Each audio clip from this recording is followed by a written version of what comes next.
2025-26ஆம் நிதியாண்டுக்கான பட்ஜெட்டை நிதியமைச்சர் தங்கம் தென்னரசு தாக்கல் செய்து உரையாற்றி வருகிறார். இதில் கலைஞர் கனவில்லம் திட்டத்தின் கீழ் தமிழகம் முழுவதும் உள்ள ஊரகப் பகுதிகளில் 1,00,000 புதிய வீடுகள் கட்டப்படும் என்ற அறிவிப்பு வெளியாகியுள்ளது. இதற்காக ரூபாய் 3,500 கோடி ஒதுக்கப்படும் என தங்கம் தென்னரசு அறிவித்துள்ளார்.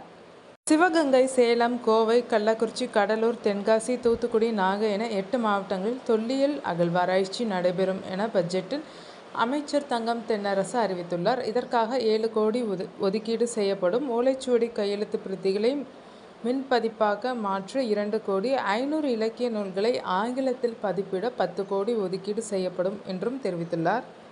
கலைஞர் மகளிர் உரிமை தொகை திட்டத்தில் விடுபட்ட பயனாளிகள் புதிதாக விண்ணப்பிக்க விரைவில் அறிவிப்பு வெளியிடப்படும் என பட்ஜெட்டில் அமைச்சர் தங்கம் தென்னரசு தெரிவித்துள்ளார். இத்திட்டத்தின் கீழ் தற்போது 1,15,00,000 குடும்ப தலைவிகள் மாதந்தோறும் ரூபாய் 1,000 பெற்று வருவதாகவும், நடப்பாண்டில் இத்திட்டத்திற்கு 13,807 கோடி ஒதுக்கப்பட்டுள்ளதாகவும் அமைச்சர் அறிவித்துள்ளார். சென்னை மக்களுக்கு மிகப்பெரிய பிரச்சனையாக உருவாகி வரும் குப்பை தேக்கம் பிரச்சினைக்கு இந்த பட்ஜெட்டில் தீர்வு காணப்பட்டுள்ளது. சென்னை முழுவதும் சேகரிக்கப்படும் பல லட்சம் டன் திடக்கழிவு குப்பையில் இருந்து மின்சாரம் தயாரிக்கும் பிரம்மாண்ட ஆலை தாம்பரம் அருகே அமைக்கப்பட உள்ளதாக பட்ஜெட் உரையில் தெரிவிக்கப்பட்டுள்ளது. 675 கோடி மதிப்பில் 102 கூட்டு குடிநீர் திட்டங்கள் மறுசீரமைக்கப்படும் என்று பட்ஜெட்டில் அறிவிக்கப்பட்டுள்ளது. மதுரை, திருச்சி, ஈரோடு, கோவையில் ஆற்றில் கழிவுநீர் கலப்பதை தடுக்க 400 கோடியில் புதிய திட்டம் உருவாக்கப்படும். கிராம சாலைகளை மேம்பாட்டுக்காக ரூபாய் 2,200 கோடியும், சென்னையில் சீராக குடிநீர் விநியோகித்திட சுற்றுக்குழாய் திட்டத்திற்கு 2,423 கோடியும் ஒதுக்கப்படுவதாகவும் அறிவித்துள்ளார். தமிழ்நாட்டில் 10,000 புதிய மகளிர் சுய உதவிக் குழுக்கள் உருவாக்கப்படும் என தங்கம் தென்னரசு அறிவித்துள்ளார். மேலும் சுய உதவிக் குழுக்களுக்கு ரூபாய் 37,000 கோடி வங்கிக் கடன் வழங்கப்படும் எனவும் கூறியுள்ளார். சென்னை, கோவை, மதுரையில் 875 கோடியில் மாணவியர் விடுதிகள் அமைக்கப்படும் என்றும் தெரிவித்துள்ளார். சென்னையில் அதிகரித்து வரும் மக்கள் தொகைக்கு தீர்வு காணும் வகையில் பட்ஜெட்டில் சிறப்பான அறிவிப்பு வெளியாகியுள்ளது. அதன்படி சென்னை அருகே 2,000 ஏக்கரில் ஒருங்கிணைந்த புதிய ஒருங்கிணைந்த நகரம் உருவாக்கப்படும் என தமிழக பட்ஜெட் உரையில் தெரிவிக்கப்பட்டுள்ளது. இந்நகரத்தில் சர்வதேச தரத்தில் அனைத்து கட்டமைப்புகளும் மேற்கொள்ளப்படும் எனவும் அறிவிக்கப்பட்டுள்ளது. பணிபுரியும் பெண்கள் வசதிக்காக 87 கோடியில் மேலும் 10 இடங்களில் தோழி விடுதிகள் கட்டப்படும் என பட்ஜெட்டில் அமைச்சர் தங்கம் தென்னரசு அறிவித்துள்ளார்.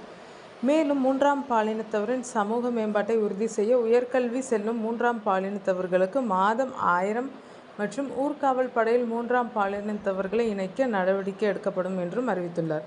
பள்ளிகள் மேம்பாட்டுக்கு 1,000 கோடி பட்ஜெட்டில் ஒதுக்கப்பட்டுள்ளது. பள்ளிகளில் புதிய வகுப்பறை, அறிவியல் ஆய்வகங்கள் அமைப்பதற்காக இந்த நிதி செலவிடப்படும் என அமைச்சர் தங்கம் தென்னரசு கூறியுள்ளார். 3ஆம் பாலினத்தவருக்கு புதுமை பெண் தவ புதல்வன் திட்டம் விரிவுபடுத்தப்படும் என அவர் கூறியுள்ளார். இதற்காக புதுமை பெண் திட்டத்துக்கு 420 கோடி நிதி ஒதுக்கப்படும் என்றும் அவர் அறிவித்துள்ளார். புதுமை பெண் திட்டத்தில் மாதம் 1,000 உதவித்தொகை வழங்கப்படுவதால் உயர்கல்வியில் சேரும் மாணவிகளின் எண்ணிக்கை 19% உயர்ந்துள்ளதாக தங்கம் தென்னரசு தெரிவித்துள்ளார். அரசு பள்ளி மாணவிகள் உயர்கல்வி பெறும் நோக்கில் மாணவிகளுக்கான புதுமை பெண் திட்டத்திற்காக 420 கோடியும், மதுரை, கோவை, சென்னையில் மாணவியர் விடுதிகள் அமைக்க 225 கோடியும் ஒதுக்கீடு செய்யப்படுவதாகவும் அறிவித்துள்ளார். மூத்த குடிமக்களுக்காக அன்பு சோலை திட்டம் செயல்படுத்தப்படும் என பட்ஜெட்டில் தெரிவிக்கப்பட்டுள்ளது. இதற்காக 10 கோடி நிதி ஒதுக்கப்படும் என்று அறிவிக்கப்பட்டுள்ளது. இந்த அன்பு சோலை திட்டம் மூலம் 25 இடங்களில் முதியோர் பகல் நேர பராமரிப்பு மையங்கள் அமைக்கப்படும் எனவும் பட்ஜெட்டில் கூறப்பட்டுள்ளது.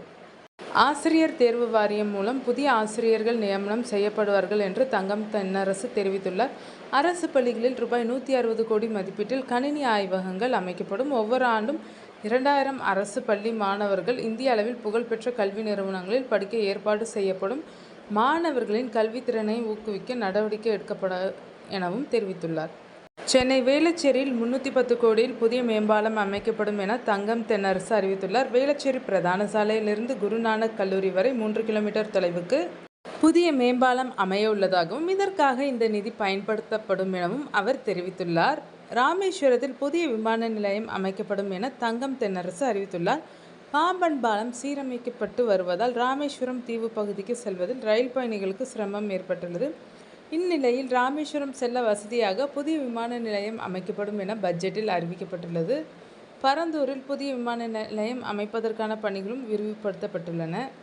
மருத்துவம் மற்றும் மக்கள் நல்வாழ்வு துறைக்கு ரூபாய் 21,906 கோடி ஒதுக்கப்பட்டுள்ளதாக தமிழக பட்ஜெட்டில் அறிவிக்கப்பட்டுள்ளது. அதன்படி தமிழகம் முழுவதும் உள்ள ஹாஸ்பிட்டல்கள், உயர் ரக மருத்துவ ஆய்வகங்களின் கட்டமைப்பு மற்றும் மேம்பாட்டுக்காக இந்த நிதி செலவிடப்படும் என்று நிதியமைச்சர் தங்கம் தென்னரசு தெரிவித்துள்ளார்.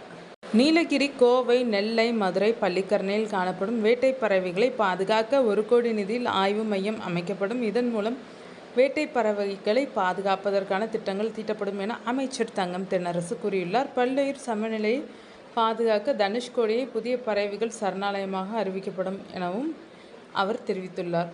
2000 தற்சார்பு தொழிலாளர்களுக்கு மின்சார இருசக்கர வாகனம் வாங்க தலா 20,000 மானியம் வழங்கப்படும் என அமைச்சர் தங்கம் தென்னரசு அறிவித்துள்ளார். மேலும் 10 லட்சம் சிறு குறு தொழில் நிறுவனங்களுக்கு 2.5 லட்சம் கோடி கடனுதவி வழங்கப்படும் எனவும், கலைஞர் கைவினை திட்டத்தில் 19,000 கைவினை கலைஞர்கள் பயன்பெறும் வகையில் 74 கோடி ரூபாய் மானிய நிதி ஒதுக்கீடு செய்யப்பட்டுள்ளதாகவும் தெரிவித்துள்ளார். பெண்களை தாக்கும் புற்றுநோய்களில் மிக அபாயகரமானதாக கருப்பை வாய் புற்றுநோய் கருதப்படுகிறது.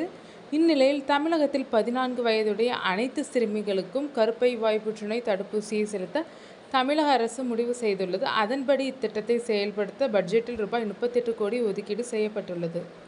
சென்னை அருகே புதிய நீர்த்தேக்கம் அமைக்கப்படும் என அமைச்சர் தங்கம் தென்னரசு அறிவித்துள்ளார். குடிநீர் தேவையை பூர்த்தி செய்யும் நோக்கில் 6வது நீர்த்தேக்கமாக இது அமையும் என்றும் கூறியுள்ளார். மாமல்லபுரம், செங்கல்பட்டு இடையே 360 கோடியில் இந்த நீர்த்தேக்கம் உருவாக்கப்படும் என்றும், உபரி வெள்ள நீர் இதில் சேமிக்கப்பட்டு சென்னை மக்களுக்கு குடிநீர் விநியோகிக்கப்படும் என்றும் குறிப்பிட்டுள்ளார். சென்னை பெருநகர பகுதிகளில் நிலத்தடி நீரை பெருக்க பல்லுயிர் பூங்காக்கள் அமைக்கப்படும் என அறிவிக்கப்பட்டுள்ளது. இதற்காக பெருநகர பகுதிகளில் ரூபாய் 88 கோடி செலவில் மழை நீரை உறிஞ்சும் பல்லுயிர் பூங்காக்கள் அமைக்கப்படும் என பட்ஜெட்டில் குறிப்பிடப்பட்டுள்ளது. காலை உணவு திட்டம் நகர்ப்புற அரசு உதவி பெறும் பள்ளிகளுக்கும் விரிவாக்கம் செய்யப்படும். மலைப்பகுதிகளில் மாணவர்களின் இடைநிற்றலை தடுக்க உயர்நிலை பள்ளிகள் மேல்நிலை பள்ளிகளாக தரம் உயர்த்தப்படும். போட்டித் தேர்வு எழுதும் மாணவர்களுக்காக மாநகராட்சியில் சிறப்பு நூலகங்கள் அமைக்கப்படும். 2676 அரசு பள்ளிகளில் 65 கோடியில் ஸ்மார்ட் வகுப்பறைகள் உருவாக்கப்படும் எனவும் பட்ஜெட்டில் அறிவிக்கப்பட்டுள்ளது. சென்னை, நீலகிரி, திருப்பூர் உள்ளிட்ட 8 மாவட்டங்களில் புதிதாக அரசு கலை கல்லூரிகள் தொடங்கப்படும் என அமைச்சர் தங்கம் தென்னரசு தெரிவித்துள்ளார். பழங்குடி மாணவர்களின் இடைநிற்றலை தடுக்க 14 உயர்நிலை பள்ளிகள் மேல்நிலை பள்ளிகளாக தரம் உயர்த்தப்படுகிறது. மேலும் அரசு யூனிவர்சிட்டிகளுக்கு 700 கோடியும், அரசு பொறியியல் கல்லூரிகளில் திறன்மிகு மையத்திற்கு 50 கோடியும் ஒதுக்கப்படும் என்றார். போக்குவரத்து துறைக்கு 12,964 கோடி ஒதுக்கீடு செய்யப்படுவதாக தங்கம் தென்னரசு தெரிவித்துள்ளார். சென்னை 905, கோவை 75, மதுரை 100 என மொத்தம் 1125 மின்சார பேருந்துகள் வாங்கப்படும். 700 டீசல் பேருந்துகளை இயற்கை எரிவாயு மூலம் இயங்கும் பேருந்துகளாக மறுசீரமைக்க 70 கோடி ஒதுக்கீடு செய்யப்படுவதாக கூறிய அவர், கிண்டியில் 50 கோடியில் பன்முக போக்குவரத்து முனையமும் அமைக்கப்படும் என்றார். பெற்றோரை இழந்த சுமார் 50,000 குழந்தைகளுக்கு 18 வயது வரை மாதம் 2,000 வழங்கப்படும் என்று பட்ஜெட்டில் அமைச்சர் தங்கம் தென்னரசு அறிவித்துள்ளார். இலங்கை சிறையில் உள்ள மீனவர்களின் குடும்பங்களுக்கான உதவித்தொகை 500ஆக உயர்த்தப்படும் என்றும், 10 மாற்றுத்திறனாளிகளை பணியில் அமர்த்தும் நிறுவனங்களுக்கு ஒவ்வொரு ஊழியருக்கும் 2,000 ஊதிய மானிய தொகை வழங்கப்படும் எனவும் தெரிவித்துள்ளார். மதுரை, கடலூர் மாவட்டங்களில் புதிய காலனி தொழிற்பூங்காக்கள் அமைக்கப்படும் என தமிழக பட்ஜெட்டில் அறிவிக்கப்பட்டுள்ளது. இந்த பூங்காக்களை அமைக்க ரூபாய் 250 கோடி ஒதுக்கீடு செய்யப்பட்டுள்ள நிலையில், இதன் மூலம் மதுரை, கடலூர் மாவட்ட மக்கள் 20,000 பேருக்கு வேலைவாய்ப்புகள் உருவாக்கப்படும் என்றும் அறிவிக்கப்பட்டுள்ளது. தாம்பரம், வேளச்சேரி இடையே புதிய மெட்ரோ ரயில் திட்டம் தீட்டப்படும் என பட்ஜெட்டில் அறிவிக்கப்பட்டுள்ளது. பூந்தமல்லி, போரூர் இடையே வரும் டிசம்பரில் மெட்ரோ ரயில் சேவை செயல்பாட்டிற்கு வரும் எனவும், சென்னை, கிண்டியில் 50 கோடியில் பன்முனை போக்குவரத்து முனையம் அமைக்கப்படும் எனவும் அமைச்சர் தங்கம் தென்னரசு தெரிவித்துள்ளார். சிட்கோ மூலம் 9 புதிய தொழிற்பேட்டைகள் அமைக்கப்படும் என்றும், இதன் மூலம் 17,500 பேருக்கு வேலைவாய்ப்புகள் கிடைக்கும் எனவும் அமைச்சர் தங்கம் தென்னரசு அறிவித்துள்ளார். காஞ்சிபுரம், திருமுடிவாக்கம், மதுரை, கருத்தப்புளியம்பட்டி, விழுப்புரம், சாரம், கரூர், நாகம்பள்ளி, தஞ்சை, நடூர், திருச்சி, சூரியூர், நெல்லை, நரசிங்கநல்லூர், ராமநாதபுரம், தனிச்சயம் ஆகிய இடங்களில் இந்த சிப்காட்கள் அமைய உள்ளனர். தமிழகத்தில் மிக அதிவேக ரயில்கள் இயக்கப்படும் என தமிழக பட்ஜெட்டில் அறிவிக்கப்பட்டுள்ளது. இதன் முதற்கட்டமாக சென்னை, விழுப்புரம், சென்னை, வேலூர் இடையே மணிக்கு 160 கிலோமீட்டர் வேகத்திலான ரயில்கள் விரைவில் அறிமுகப்படுத்தப்படும் என நிதியமைச்சர் தங்கம் தென்னரசு தெரிவித்துள்ளார். தற்போது தமிழகத்திற்குள் ஓடும் பெரும்பாலான எக்ஸ்பிரஸ் ரயில்களின் சராசரி வேகம் மணிக்கு 65 கிலோமீட்டர் என்பது குறிப்பிடத்தக்கது. தமிழகத்தில் புதிய புனல் மின் நிலையங்கள் அமைக்க பட்ஜெட்டில் 11,721 கோடி ஒதுக்கப்பட்டுள்ளது.